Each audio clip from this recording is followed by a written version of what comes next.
Weekly roundup time, Division 6 Hose, welcome. G'day TJ, how are you? Good mate, let's get straight into it where Houghton's season of woe continues. They fell this time by 152 points at Elizabeth and look, they were dominated all day. 13 goals, 5 to 1 point at half time really tells the tale, doesn't it?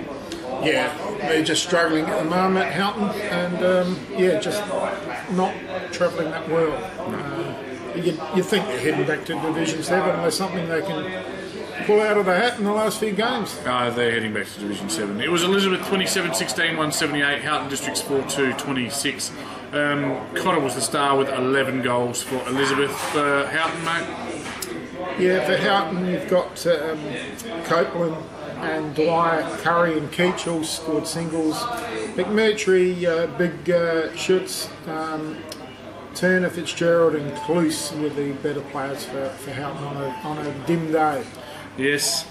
On to the next one, mate, the Battle of the Tigers. It was Bramwell Lodge taking on Salisbury West, and Bramwell Lodge were too good at home. 12-12-84, knocking off Salisbury West 7-6-48. Convincing 36-point win there. For the difference really was Darryl McIntyre for mine. He kicked 6 goals for the Lodge. I thought he did his knee the other day. No, he didn't do his knee. He was out for a few weeks, but since he's come back, he's kicked 5 and 6, and they just look a better team. Hudemo as well is a great player who's provided plenty. And the Dean Steele boys, 2 boys named Dean Steele, spelt differently, both play very good football. Did he win a medal a few years ago, Steele? One of the Steeles did, yeah. Okay. There's 2 of them though. So. For Salisbury West, mate? Malira kicked 2, Rigney kicked 2, Medhis kicked 2. Better players for Salisbury West is Ianello, Harradine, Bow, Sewell and Pudney. Thank you. Next one was Pulteney and Mawson Lakes. Interestingly enough, I offered Knowlesy a 92.5 point start in this last week, and he took it. And I would have got the dollars in the end. Not that we bet on this stuff, but if we did, it was Pulteney by 101 points over Mawson Lakes. 23 goals, 16, 154. Mawson Lakes 8-5, 53. For Pulteney, Nicholson, he's been great all year. Kicked 5, as did Frick, another 5, and Sippick kicked 3, as did Forbes. But they had at least 10 goal kickers.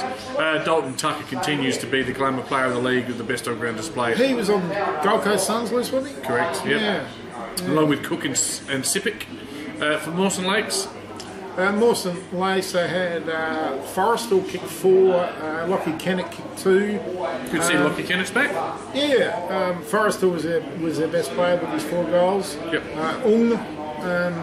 Mendrin, Bennett and King amongst their better players in what was a convincing win to Pulteney. In what was probably the game of the round, Trinity taking on Fitzroy because, this one was going to shape the top 5 and perhaps it has. In the end it was Trinity who stay in the 5 whilst Fitzroy now languish in 7th. Fitzroy 8 goals, 10-58. Trinity 16-10, 106. They are hard to beat at Trinity. On the back of Perry kicking 4, Smith and Byrne both kicking 3, Eves, Peters and Smith were in their best. Yeah, and for Fitzroy, Gerardus kicked 5, Chad Burke kicked 2, better players McCardle, Skier, Dixon, Smith and Leek. And Trinity, we've done a feature this week in the SA Footballer and all brand new club rooms out there and building new change rooms, things like that. So look very impressive. Lovely work, Trinity. And our last one at Fork Reserve, it was West Croydon 5-9-39 going down to Ingle Farm, 9 goals, 11-65. Apparently in this game there was a goal scored within 7 seconds of the start of the game. Yeah, which is quite amazing. For Ingle Farm, Wade Matthews was their best with 3. Lynch also kicked 3, and that man, Gray Grant, kicked 2. Big fan. Phyllis was named the best, along with Spence, and tackling machine Peter Bone is in there as well.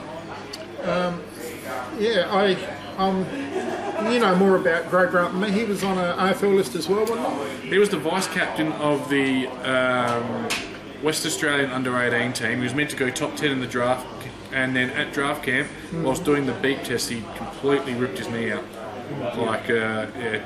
How stupid do you have to be doing it at draft camp? In a beep test, Gray. Oh no, I've just heard he's a gun. I've never seen him play. He's obviously played. He won 2 premierships at Payneham. He won an AFL Nines premiership with me, but I carried him.